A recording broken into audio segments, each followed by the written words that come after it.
rekan-rekan sekerja Allah. Shalom, senang bertemu dengan saudara-saudara sekalian. Shalom, Tuhan berkati. Hamba Tuhan yang diberkati, semakin hari semakin diberkati, semakin kuat, semakin berlimpah-limpah di dalam kasih setia Tuhan. Sebab Allah kita, Yesus itu dahsyat, Dia ajaib, Dia luar biasa, dan tidak pernah Dia meninggalkan kita. Firman-Nya ya dan amin, dan pelaksana firman-Nya adalah kuat. Amin. Bapak Ibu, saudara-saudara yang dikasihi Tuhan, rekan-rekan sekerja Allah. Tanggal 17 Maret, beberapa hari yang lalu, kalau saudara ingat, saudara, kita punya WA Sinode GBPI. Di sana ada himbauan dari Sinode lewat Bapak Ketua dan Ibu Ketua. Sebenarnya himbauan ini agak keras. Tetapi memang ini yang benar terjadi. Saudara, saya melihat, saya memang belum lama bergabung dengan GBPI. Tetapi kita di dalam wadah GBPI ini yang perlu terus kita kerjakan bersama-sama. Sebab bersama-sama kita akan lebih kuat tentang kesatuan hati. Saya mulai bergabung, saya banyak hamba-hamba Tuhan, sidang-sidang jemaat yang saya lihat, dan saya belum mengenal mereka karena kegiatan-kegiatan yang dilakukan oleh GBPI hal seperti ini dalam doa, mesbah doa, saudara, memang ini hal biasa. Tetapi firman Tuhan katakan, setialah dalam perkara kecil, maka Tuhan akan mempercayakan kepada kita perkara-perkara yang lebih besar. Saya melihat bahwa beberapa waktu ini terus kita dalam mesbah doa, dalam kegiatan GBPI, itu hanya segelintir orang dan biasanya itu saja. Jadi teguran yang disampaikan oleh hamba Tuhan, Ketua Sinode, dikatakan memang tidak semua, tapi kebanyakan. Dan saya secara pribadi, saya merasa salah satu di antara yang kebanyakan itu. Oleh sebab itu, saudara dikasih Tuhan, kita tahu bahwa Allah kita mencintai hukum. Allah kita taat kepada peraturan-peraturan. Saya bersyukur tadi WL, saya bilang, saya tahu bahwa firman kenapa ya WL-nya sepertinya connect gitu. Saya ingin berbicara malam hari ini tentang apa yang tadi kita lakukan, pujian yang terakhir. Sejauh langit dari bumi, begitu besarnya kasih-Mu, begitu besar kasih Allah kita, begitu besar kesetiaan Tuhan kita. Walaupun didapatinya kita tidak setia, tetapi Allah kita tetap setia. Saudara, kita diajar di dalam wadah GBPI, kita ditaruh semua di dalam GBPI untuk kita setia kepada peraturan-peraturan. Apa yang disampaikan lewat visi dan misi. Saya terus terang, saya baru masuk di dalam GBPI dan sebelum saya masuk, saya sudah berbicara dengan Ketua Sinode, hamba-hamba Tuhan tentang visi misi yang Tuhan taruh di dalam pelayanan saya. Saya masih terus bertanya-tanya kepada Tuhan, apakah Tuhan membawa saya dalam kerasulan atau kepenggebalaan? Ini masih terus berlanjut dan saya tahu Tuhan itu setia, Dia adil. Yang penting kita juga belajar untuk melakukan kehendak Tuhan. Amin. Mari buka firman Tuhan. Malam hari ini kita akan belajar, kita akan melihat bagaimana Allah kita yang begitu setia. Kasih setianya begitu besar. Kita buka dalam kitab Hosea. Hosea 1 ayat 2 sampai 9.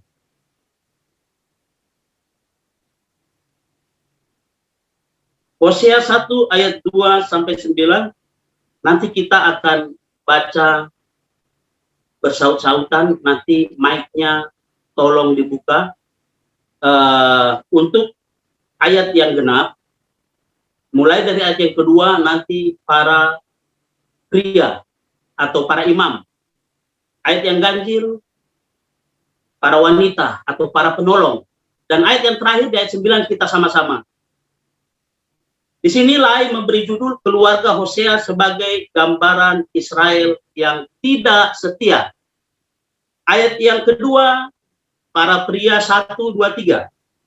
Ketika Tuhan mulai berbicara dengan perantaraan Hosea, Berfirmanlah ia kepada Hosea, pergilah, kawinilah seorang perempuan sundal, dan pernahkanlah anak-anak sundal, karena negeri ini bersundal hebat dengan membelakangi Tuhan.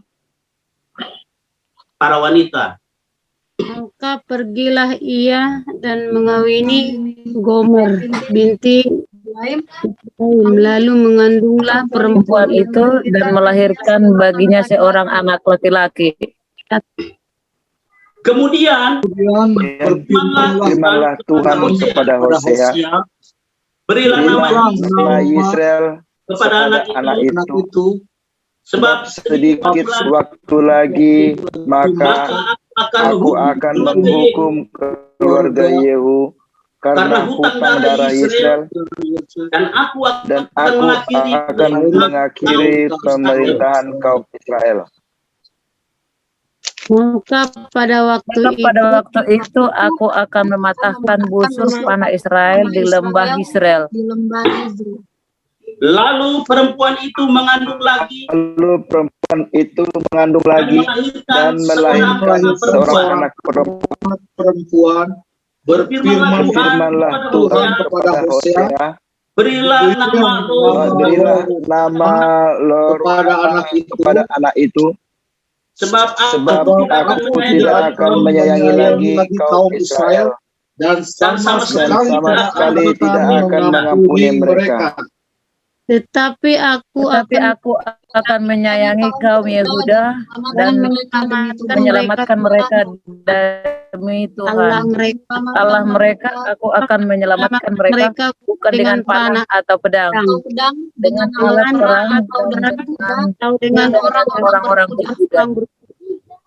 Sesudah menyapi Lo-Ruhamah mengandung perempuan lagi dan melahirkan seorang anak laki-laki. Sama-sama semuanya. 1, 2, 3. Lalu berfirmanlah ia, berilah nama Lo-Ami kepada anak itu, sebab kamu ini bukanlah umatku. Aku ini bukanlah Allahku.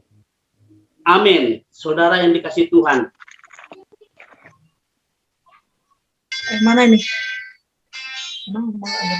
Saudara, firman Tuhan datang kepada Nabi Hosea. Firman Tuhan yang sangat keras. Saudara, Tuhan berfirman kepada Hosea, pergilah dan kawinilah wanita Sunda dan peranakkanlah anak-anak Sunda. Lalu Hosea mengambil wanita Sundal yang bernama Gomer binti Diblaim. Dan saudara, lalu lahirlah anak-anak Sundal. 2 orang laki-laki dan 1 orang perempuan. Saudara, di dalam kitab Hosea, cukup sampai di situ. Wanita Sundal yang sudah dibersihkan aibnya, sudah diangkat derajatnya, dikawini oleh Hosea, tetapi dia tidak setia. Dia kembali bersundal. Dia tinggalkan suaminya, dia tinggalkan anak-anaknya, dan bersundal kepada laki-laki lain. Kasihan sekali kalau kita lihat nasib Hosea. Saudara yang dikasih Tuhan, Hosea memiliki pengertian keselamatan ada pada Tuhan. Hosea adalah gambaran daripada Allah yang setia, kesetiaan Allah yang begitu besar.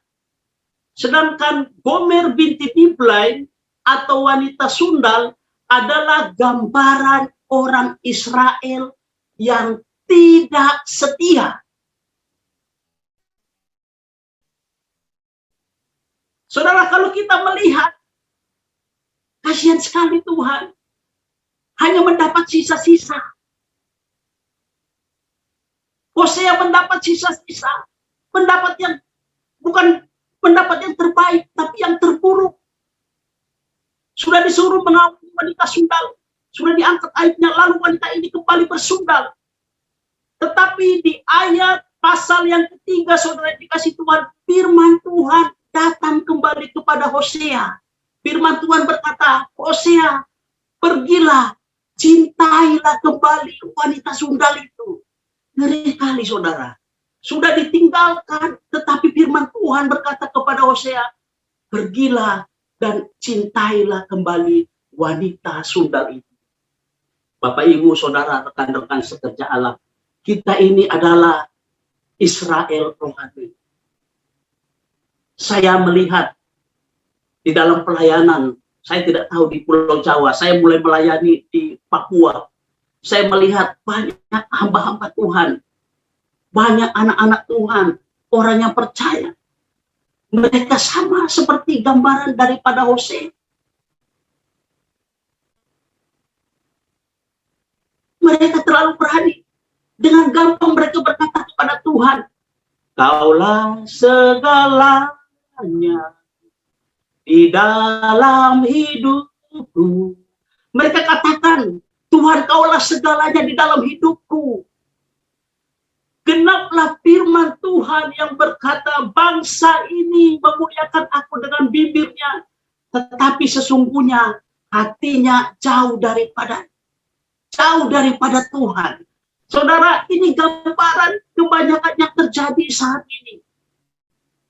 Orang-orang percaya, orang-orang yang katanya mengasihi Tuhan, yang menjadikan Tuhan nomor satu. Mereka melakukan pelanggaran, diampuni, melakukan pelanggaran lagi, diampuni, melakukan pelanggaran lagi, diampuni. Seharusnya orang yang mengasihi Tuhan, ketika jatuh dalam satu dosa, tidak boleh jatuh lagi ke lubang yang sama. Jangan seperti Gomer binti Diplain, dia jatuh pada lubang yang sama. Bukankah kita, saudara, orang Israel dikatakan di ayat yang kedua, orang Israel bersundal dengan hebat. Persundalan zaman now, zaman sekarang berbeda dengan persundalan zaman Israel. Orang Israel dulu mereka bersundal, mereka membelakangi Allah, mereka menyembah pohon-pohon, mereka menyembah patung-patung. Tetapi persundalan zaman now lebih halus. Tidak kentara, tidak kelihatan. Saudara, orang bersundal membelakangi Tuhan, memberhalakan harta, memberhalakan pekerjaan. Katanya Yesus nomor satu. Tetapi itu hanya di bibir mulut. Saudara, mari kita renungkan hal ini. Tetapi pada kenyataannya hatinya jauh daripadaku. Itu kata firman Tuhan. Saudara, genaplah firman Tuhan yang dikatakan di dalam perumpamaan Injil Matius. Dalam perjamuan kawin anak domba. Saudara, seorang raja melakukan perjamuan kawin anaknya. Lalu dikatakan, undanglah semua orang. Saudara, tetapi orang-orang yang diundang itu tidak mau datang. Dengan alasan, ada yang bilang, aku baru membeli ladang. Aku tidak mengurus ladangku. Aku baru membeli lembu sapi. Aku tidak mengembalakannya. Aku tidak mengembalakan usahaku. Zaman now itu seperti itu. Orang memberhalakan pekerjaan, memberhalakan uang, harta, lebih daripada Tuhan. Bibir mulutnya katakan Tuhan nomor satu, tetapi kelakuannya, kenyataannya, pekerjaan nomor satu, usaha nomor satu. Ini yang terjadi.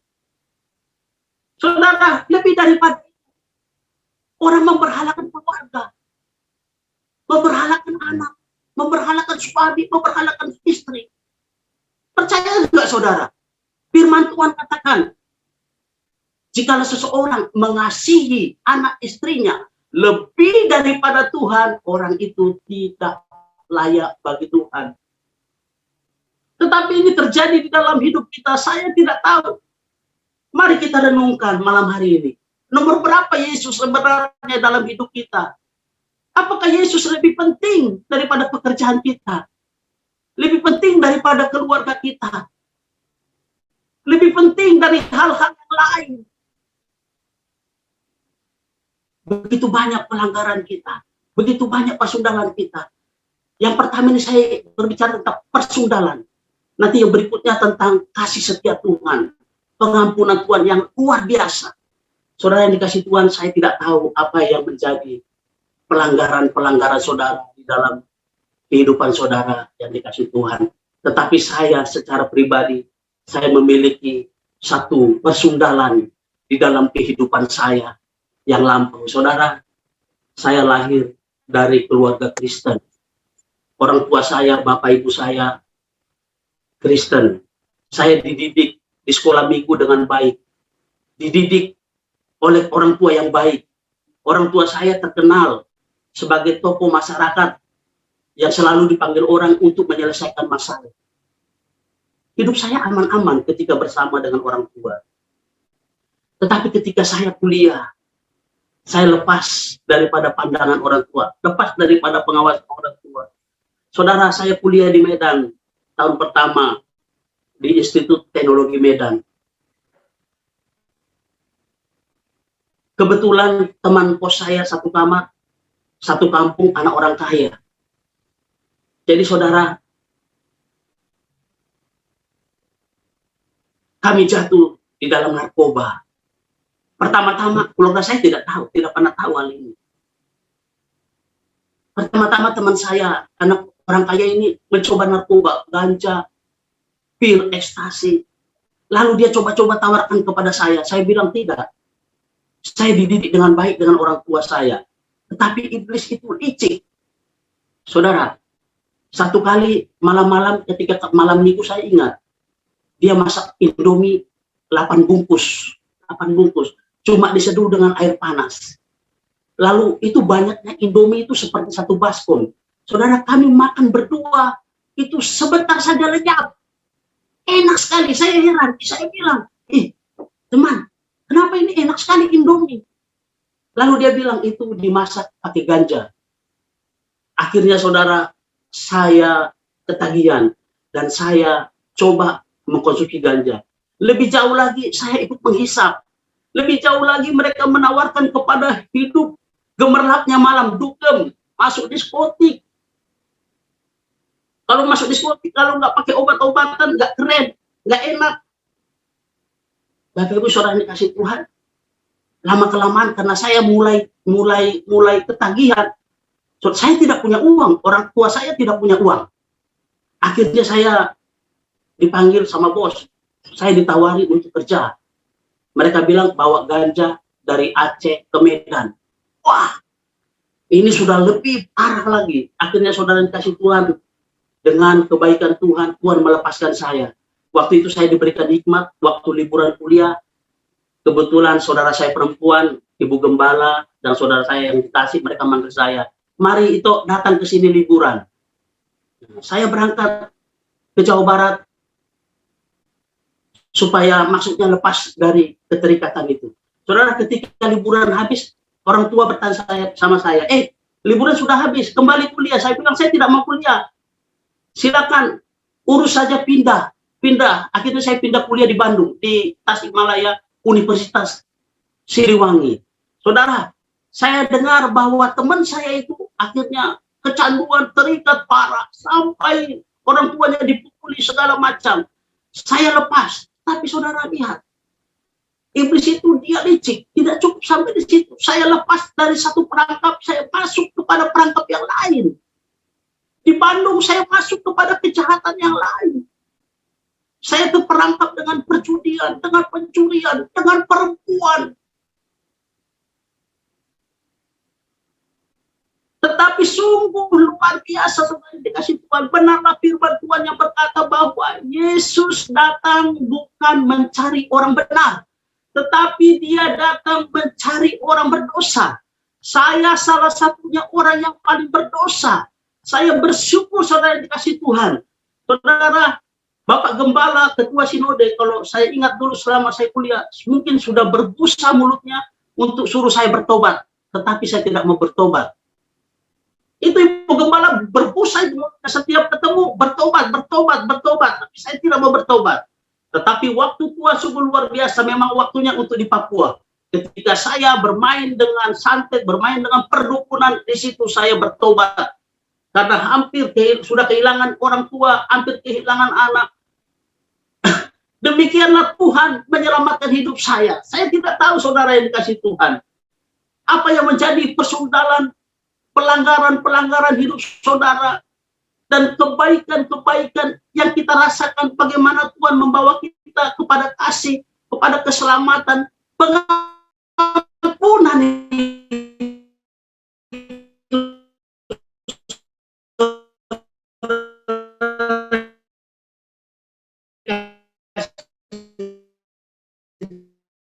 Tuhan. Lihatlah, saudara, Hosea pasal 3, firman Tuhan berkata, Hosea, pergilah, cintailah kembali wanita sundang itu. Tetapi saudara, firman Tuhan mencatat bahwa walaupun dia dicintai, dia kembali dikawini, tetapi dia dianggap sepi, ditinggalkan. Israel ditinggalkan oleh Tuhan. Firman Tuhan berkata, kamu yang dulu adalah umatku, sekarang bukan umatku. Kamu yang dulu adalah kesayangan Tuhan, milik kepunyaan Tuhan, sekarang ditinggalkan, dianggap sepi oleh Tuhan. Tetapi pada Hosea ayat yang pasal yang ke-11, ke-12, ke-13, dan ke-14, nah, saudara, rekan-rekan kerja Allah, silakan baca di rumah. Di sana janji pemulihan bagi Israel. Di sanalah bisa dilihat bahwa Israel bertobat dan dipulihkan oleh Tuhan. Mari kita buka Mazmur 103 ayat yang ke-13. Saudara dikasih Tuhan. Kita akan melihat bagaimana kebaikan Tuhan, bagaimana kasih setia Tuhan itu.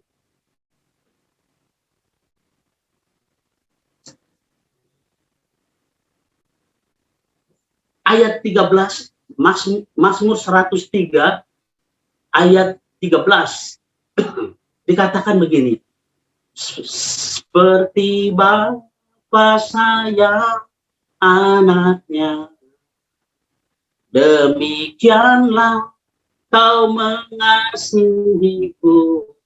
Seperti bapa sayang kepada anak-anaknya, demikian Tuhan sayang kepada orang-orang yang takut akan Dia. Kau jadikan biji matamu, kau berikan semua yang ada padamu. Saudara, saking berharganya kita dijadikan Tuhan sebagai biji matanya. Saudara, di sini siapa yang sudah punya cucu ya? Pak Boas ya? Pak Boas hadir kah? Iya. Lalu, saudara ingat, seorang orang tua, saya kira Pak Boas ada, Pak Boas punya cucu, atau kita ketika punya anak masih kecil, kita anggap anak kita masih kecil, kita gendong, kita sayang sama dia. Apa semua yang dia minta, kita berikan untuk menyenangkan hati dia. Tetapi lihat, ketika kita gendong anak kita, ketika dia dekat dengan kita, dia colok mata kita. Saudara lihat, coba kalau Pak Ketua Sinode, waktu Boris masih kecil, gendong lalu colok matanya, dibiarin enggak? Pasti dihalangi. Kenapa kalau dibiarin itu nanti sakit, mata bisa buta. Demikianlah berharganya mata itu. Nah, seperti itulah kita dianggap oleh Tuhan. Kau jadikan biji matamu, kau berikan semua yang ada padamu. Dijadikannya biji matanya. Saudara, kalau kita biji mata Tuhan, kita yang dikasihi, kita yang diampuni, kalau orang lain sakiti kita, siapa yang lebih sakit? Tentu Tuhan yang lebih sakit. Tuhan tidak akan biarkan kita disakiti oleh siapapun. Tuhan tidak akan biarkan kita disakiti melebihi kemampuan kita oleh iblis. Demikianlah besar kasih Tuhan kepada kita. Saudara, saking berharganya kita di mata Tuhan, Mazmur 116 ayat 15 mencatat, berharga di mata Tuhan kematian orang-orang yang dikasihinya. Orang yang dikasih Tuhan mati pun berharga. Apalagi hidup. Hidup bagiku Kristus. Mati adalah untung. Luar biasa firman Tuhan, saudara yang dikasih Tuhan. Lebih dalam lagi, saudara, kita akan belajar bagaimana kasih Tuhan. Kita lompat di Mazmur 103 ayat yang ke-11. Apa kata firman Tuhan di ayat yang ke-11? 103 ayat 11 mencatat kepada kita,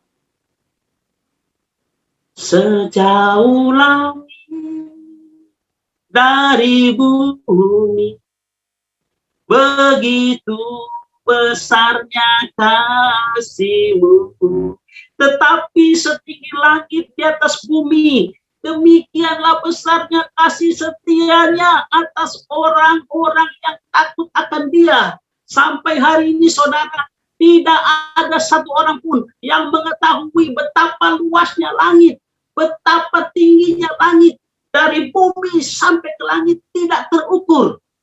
Kalau dulu kita mengenal galaksi Bima Sakti, tetapi sekarang, saudara, para ilmuwan sudah menemukan banyak lagi galaksi-galaksi yang lain. Tidak terukur kasih Tuhan.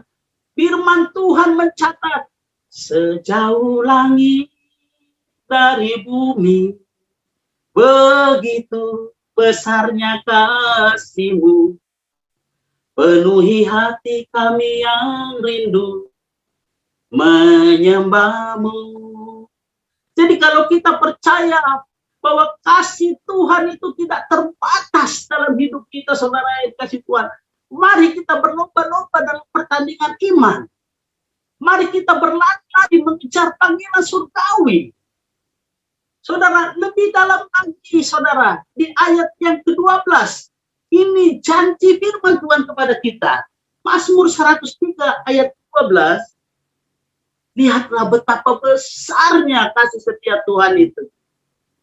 Di sana dikatakan begini, saudara,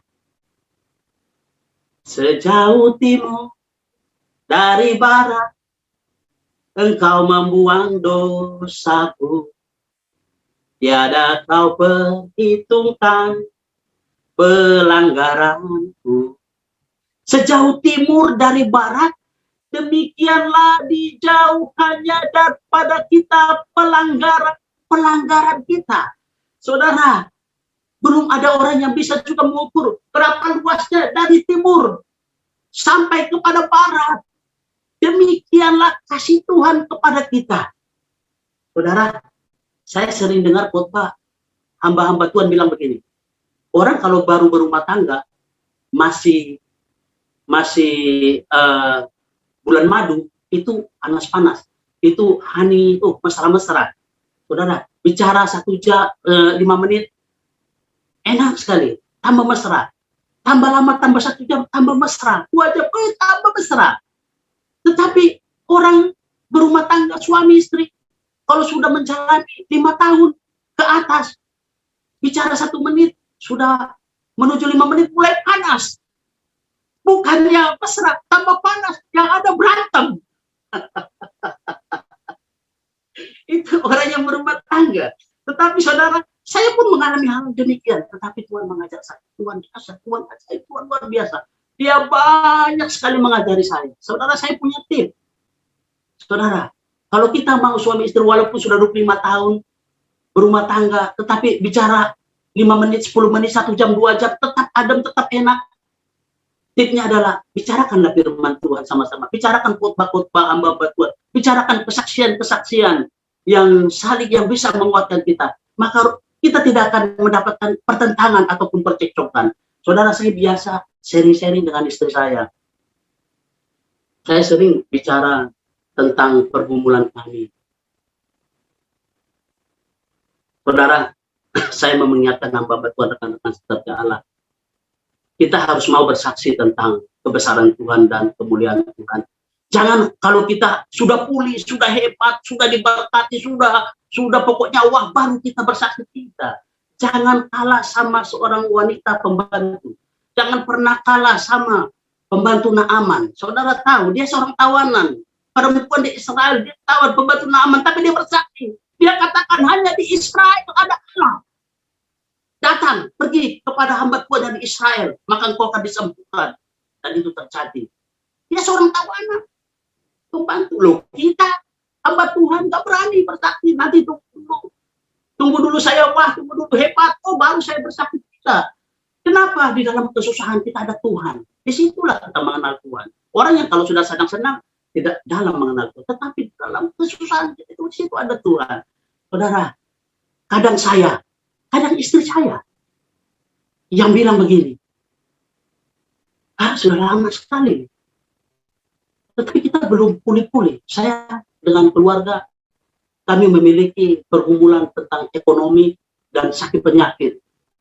Saya tidak tahu pergumulan rumah tangga Anda apa. Sering kita bertanya-tanya. Istri saya sering, kadang saya, apa dosa kita? Apa pelanggaran kita? Kita sharing.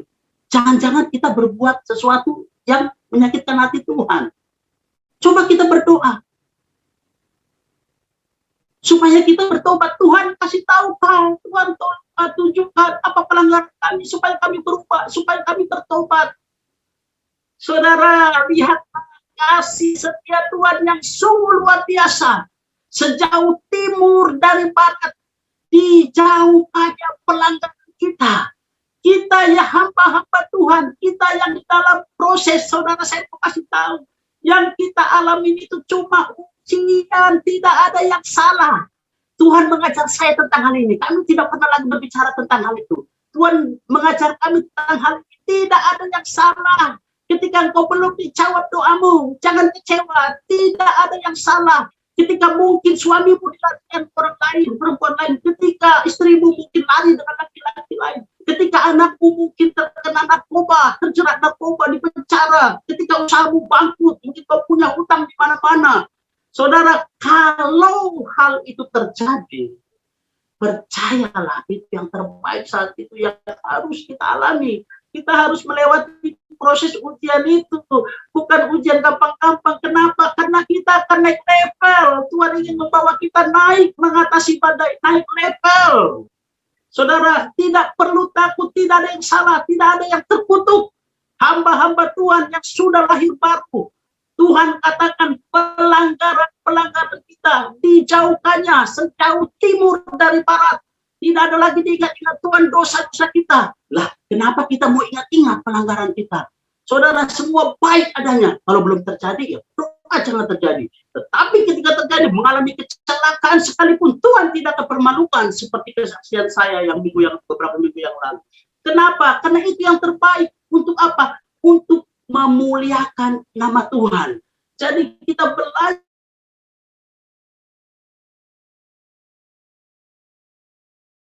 syukur, kita belajar apapun pergumulanmu yang sedang kau alami. Jangan pernah kecewa, jangan pernah bertanya-tanya Tuhan ini ada apa. Jangan pernah menyangka bahwa kau kena kutuk. Kok hidup saya seperti firman Tuhan dirinya lebih banyak kutuk daripada berkat? Jangan, tidak. Hamba-hamba Tuhan, orang yang diberkati, orang-orang yang dipakai Tuhan, yang di dalam rancangan Tuhan untuk dibawa naik level. Engkau Tuhan pakai, kita Tuhan pakai, dipulihkan dulu untuk memulihkan orang lain. Itu yang Tuhan mau, supaya saudara, dulu saya seperti itu, tetapi sekarang walaupun saya kekurangan saya, tapi saya tahu saya bersuka-cita, saya terus percaya bahwa pengharapan saya ada di dalam Tuhan, sama seperti Abraham dalam Roma 4. Sekalipun tidak ada dasar untuk berharap, tetapi Abraham tetap percaya dan berharap kepada Tuhan. Dia percaya bahwa Tuhan sanggup untuk melaksanakan janjinya, memberikan keturunan kepadanya sebanyak bintang di langit dan sebanyak pasir di bumi. Demikianlah hidup kita. Mungkin sejatuh apapun engkau, semustahil apapun menurut pandanganmu, dagingmu, jangan takut, Allah sanggup. Tetap percaya dan penuhkan pengharapan di dalam Tuhan. Amin. Puji nama Tuhan, saudara yang dikasih Tuhan. Yang penting catatannya, di dalam Mazmur 103, Tuhan katakan di ayat 11, yang penting kita takut akan Tuhan. Di ayat yang ke-13 juga, takut akan Tuhan. Seperti apa takut akan Tuhan? Saudara, saya ingin berbicara tentang satu firman Tuhan, dan ini warning sebenarnya kalau kita mengenal firman Tuhan. Di dalam Injil Matius 22 ayat 14 dikatakan banyak yang dipanggil tetapi sedikit yang dipilih. Banyak yang terpanggil tetapi sedikit yang dipilih. Saya, saudara, dari dulu merenungkan firman ini. Kalau saya renungkan, saya ngeri-ngeri sedap, saudara yang dikasih Tuhan. Ada sebagian hamba Tuhan yang bilang, berarti percaya selesai masuk surga. Surga itu tidak segampang itu. Surga tidak murahan. Firman Tuhan katakan, saudara, waktu kita lahir baru, kita baru masuk kepada keselamatan. Kita lahir baru menerima Kristus, keselamatan itu adalah sebagai orang-orang yang terpanggil, belum terpilih. Nah, ketika kita sudah terpanggil, kita akan mengerjakan keselamatan itu seperti dalam kitab Korintus. Nah, di dalam mengerjakan keselamatan itu, proses hidup yang kita alami yang berbeda-beda, beda judul, tetapi satu Tuhan yang menyelesaikannya bagi kita. Saudara, di situ banyak yang gagal. Banyak yang tidak terpilih. Kenapa? Banyak hamba-hamba Tuhan yang murtad. Tadinya percaya kepada Yesus, tetapi dia jual imannya. Supaya apa? Supaya tenar, supaya dapat uang, supaya dapat pujian, supaya dapat penghormatan. Hati-hati. Tidak semua yang terpanggil itu akan dipilih. Tidak. Bahkan firman Tuhan katakan banyak yang terpanggil, tetapi cuma sedikit yang terpilih. Saudara, saya sempat menyinggung kemarin tentang tubuh, roh, dan jiwa. Saudara, orang yang menjual iman sama dengan menjual jiwanya, menjual keselamatannya. Kalau orang mati, tubuhnya berasal dari debu, kembali kepada debu. Rohnya berasal daripada Tuhan, kembali kepada pemiliknya Tuhan. Tetapi jiwa memiliki satu peranan yang sangat sentral. Tuhan mengajar saya tentang hal ini. Tetapi memang pengajarannya agak dalam, agak panjang dan luas, butuhkan banyak waktu. Bagaimana peranan jiwa ini sampai kepada hidup nanti kekekalan di surga maupun di neraka. Saudara yang dikasih Tuhan, saya mengalami satu hal. Hampir saya gagal di dalam mengikuti Yesus. Hampir saya menjual iman saya. Hampir saya menjual jiwa saya. Beberapa tahun yang lalu, di kamar ini kamar 2 saya. Saya sering melakukan perbantahan dengan Tuhan. Saya coba-coba meniru Ayub. Saudara, jangan coba-coba demikian. Jangan coba-coba berbantah dengan Allah. Allah itu tidak terbantahkan, tidak terselami. Siapakah kita yang debu adanya berani berbantah dengan Allah? Saya menyesal dan saya tidak melakukan hal itu. Saudara, ketika itu saya masih diproses. Dan kami mengalami satu kesusahan yang sangat besar. Saya merasa jalan buntu, tidak ada jalan keluar. Istri saya sudah menangis. Bagaimana kondisi keadaan kita? Tidak ada pemulihan. Saudara, tetapi walaupun demikian, saya tidak pernah meninggalkan jam-jam doa saya. Saya biasa doa tengah-tengah malam. Satu malam, saudara, ini peringatan maghrib. Saya hampir menjual jiwa. Waktu saya menyembah kepada Tuhan, saya berbicara kepada Tuhan. Selesai menyembah saya berbantah dengan Tuhan. Akhirnya saya katakan begini, saudara, hati-hati. Iblis itu tidak mengetahui isi hati kita. Tetapi begitu dia dengar sedikit saja, dia langsung cepat, dia tahu kita ini orang-orang pilihan. Dia utus malaikatnya, malaikat jahat, malaikat gelap, dia utus roh jahat untuk mencuri, untuk mengetahui apa yang terjadi dengan kita. Saudara, saya teriak dengan Tuhan, Tuhan, saya enggak kuat, saya tidak kuat, Tuhan, saya tidak kuat. Akhirnya dengan suara lirih, saudara, pelan, dengan nada paling rendah, saya katakan, aku hendak menjual jiwaku, siapakah yang menginginkan jiwaku?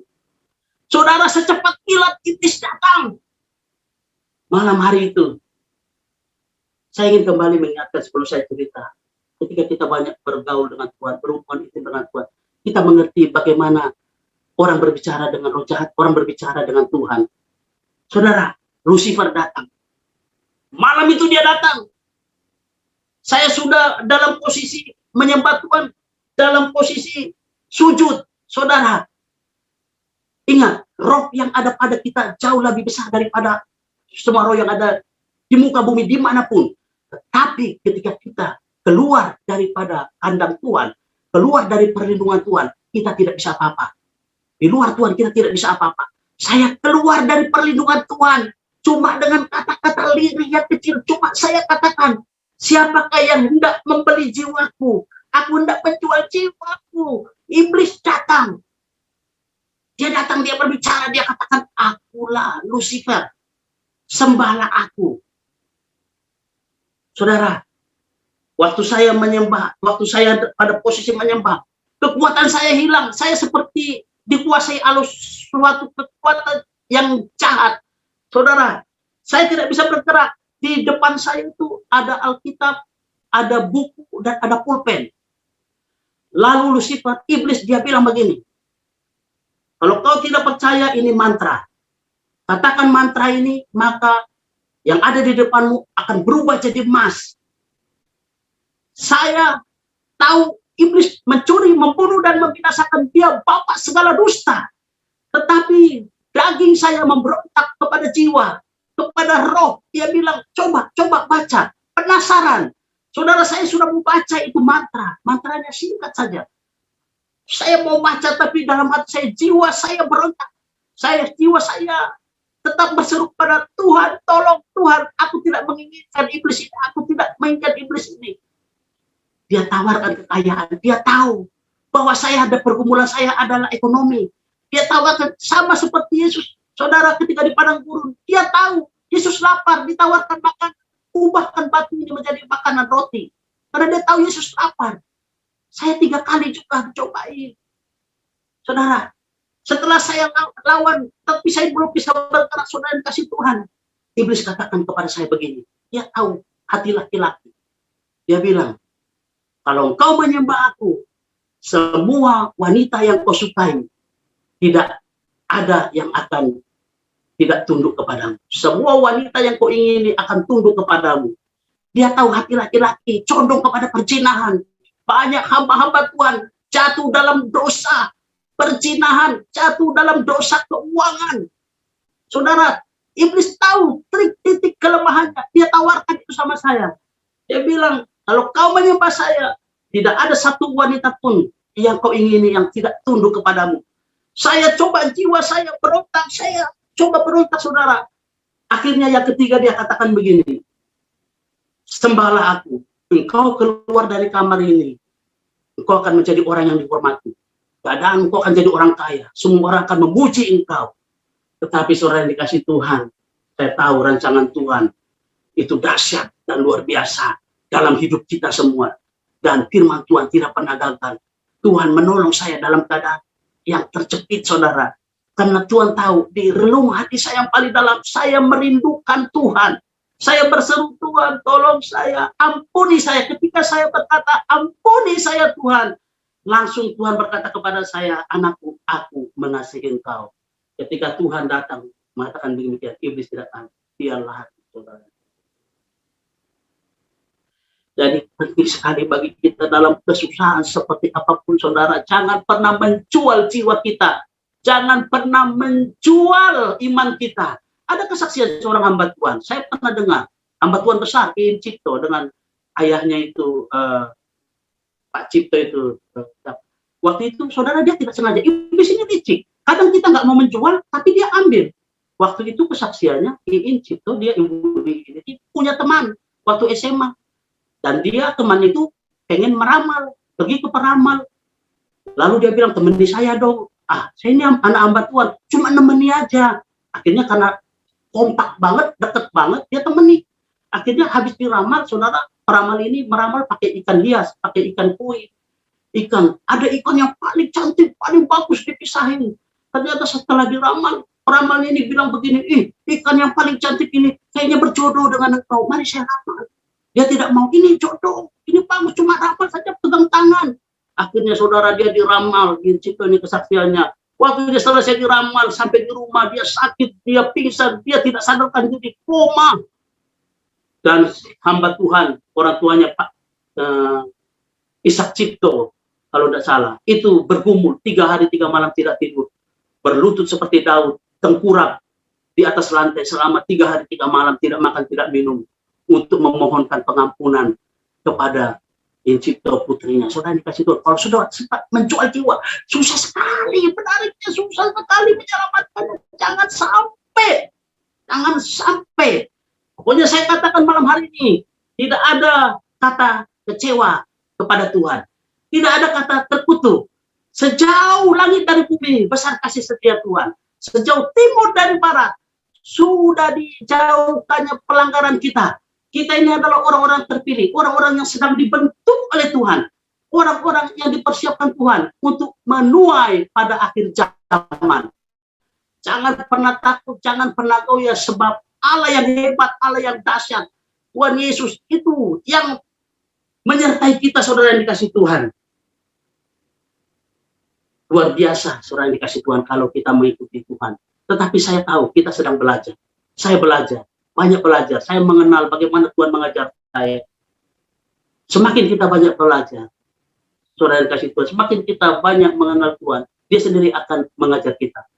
Saudara yang dikasih Tuhan, malam hari ini, firman Tuhan mengingatkan kita bahwa pelanggaran-pelanggaran kita itu di mata Tuhan sudah dihapuskan.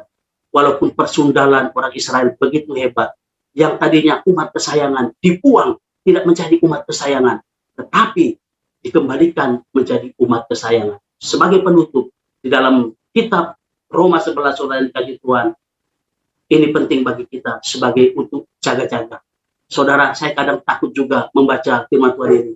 Roma 11, saudara, tentang Israel tersandung dan bangsa-bangsa lain diselamatkan. Saudara, Israel adalah gambaran, diberikan satu gambaran, sebuah pohon zaitun yang tumbuh berakar. Saudara, nah, pohon zaitun yang tumbuh berakar dan menghasilkan penuh dengan getah. Saudara, tetapi oleh karena ketidakpercayaan orang Israel, ada cabang yang dipatahkan, ada cabang yang dipotong. Supaya apa? Supaya bangsa-bangsa lain boleh dicangkokkan kepada cabang daripada zaitun yang asli. Saudara, Israel tersandung, cabang itu dipotong, lalu kita dicangkokkan. Nah, tetapi firman Tuhan berkata bahwa kita harus melekat kepada Tuhan. Jangan sombong. Ketika kita tegak tercacak, melekat kepada pohon zaitun, yaitu milik punyaan Tuhan, Israel asli. Saudara, jangan kita sombong, jangan sampai kita jatuh, jangan sampai kita menjual iman kita, jangan sampai kita menjual jiwa kita. Kenapa, saudara kasih Tuhan? Firman Tuhan mencatat dalam Roma ini bahwa pohon asli saja, orang Israel saja, tidak disayangkan oleh Tuhan kalau mereka degil, kalau mereka tidak percaya, kalau mereka tidak berbalik dari jalan-jalannya, maka mereka akan dipotong. Apalagi kita yang cuma dicangkok. Kita ini Israel rohani, cuma cangkokan. Kalau Israel asli saja bisa dibuang, apalagi kita. Jadi mari kita tetap tegak tercacat pada pohon zaitun asli, supaya kita juga menghasilkan getah yang banyak.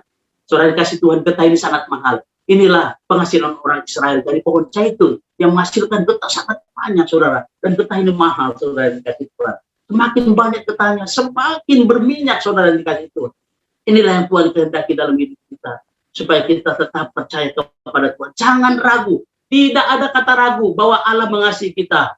Yohanes 3 ayat 16, karena begitu besar kasih Allah, sampai Dia mengaruniakan anaknya tunggal supaya kita beroleh keselamatan itu, beroleh kekekalan itu di dalam Tuhan.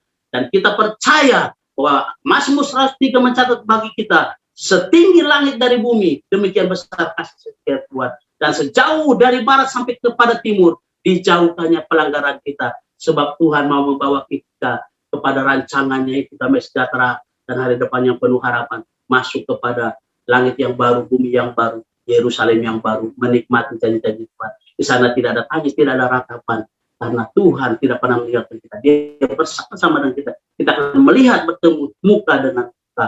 Itulah tujuan hidup kita sebagai pelayan Tuhan. Mari malam hari ini kita semakin giat mengerjakan pekerjaan Tuhan, berlomba-lomba seperti apa yang disampaikan oleh Ketua Sinode, bahwa kita semakin kuat. Bersama kita kuat. Kalau bercerai kita runtuh, bersatu kita teguh. Itu betul. Kita bersama di dalam wadah GBPI, saling mendukung, saling kita diikat dengan rantai kasih, kita memiliki kesatuan hati, maka kita akan melihat Tuhan akan memberkati GBPI sebagai satu pelayanan yang diberkati Tuhan, bertambah-tambah di dalam Tuhan.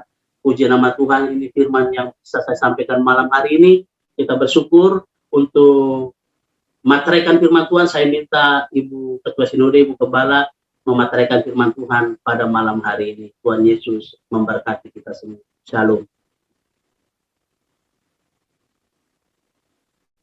Doa untuk firman Tuhan penutup Ibu Gembala. Kita berdoa. Puji syukur dan terima kasih Bapa di surga yang tak terhingga kami sampaikan pada malam hari ini. Di ibadah doa GBPI kami telah diberkati dengan taburan firman Tuhan pada malam hari ini yang telah mengajar kami tentang banyak hal. Kami diingatkan Tuhan pada malam hari ini akan kasih Tuhan yang begitu besar kepada kami, tetapi kami diajar juga untuk tidak bermain-main dengan segala kehidupan kami yang tidak baik dan tidak benar di hadapan Tuhan, tapi biarlah kami menjadi orang yang lebih sungguh-sungguh lagi menghargai kasih dan kemurahan Tuhan di dalam kehidupan kami dengan cara hidup kami yang benar. Biarlah kami hamba-hambamu terus melayani dengan kasih Tuhan. Kami tidak menjual jiwa kami, sekalipun ada badai kehidupan yang mungkin begitu pahit, yang begitu dalam dan begitu susahnya kami hadapi pergumulan dalam kehidupan kami, jangan sampai kami jatuh ya Tuhan. Tapi biarlah kami boleh pada hari ini lewat kebenaran firman Tuhan diingatkan bahwa kami harus benar-benar bersandar kepada Tuhan, mengandalkan Tuhan dalam segala keadaan apapun, sesulit apapun hidup dan pelayanan kami ya Tuhan. Jangan sampai ada hamba Tuhan di GBPI yang jatuh Tuhan. Tapi biarlah kami semuanya bangkit. Kami boleh saling menguatkan satu dengan yang lain pada malam hari ini. Supaya GBPI dipakai Tuhan bagi kemuliaannya. Ada hamba-hamba Tuhan yang militan, hamba-hamba Tuhan yang luar biasa, hamba-hamba Tuhan yang takut akan Tuhan. Ya Tuhan, hamba-hamba Tuhan yang mau taat dan patuh akan firman Tuhan. Terima kasih Bapak, berkati hamba-Mu yang menyampaikan firman Tuhan pada malam hari ini, hamba-Mu. Pendeta Muda Saud Maruli Siahaan.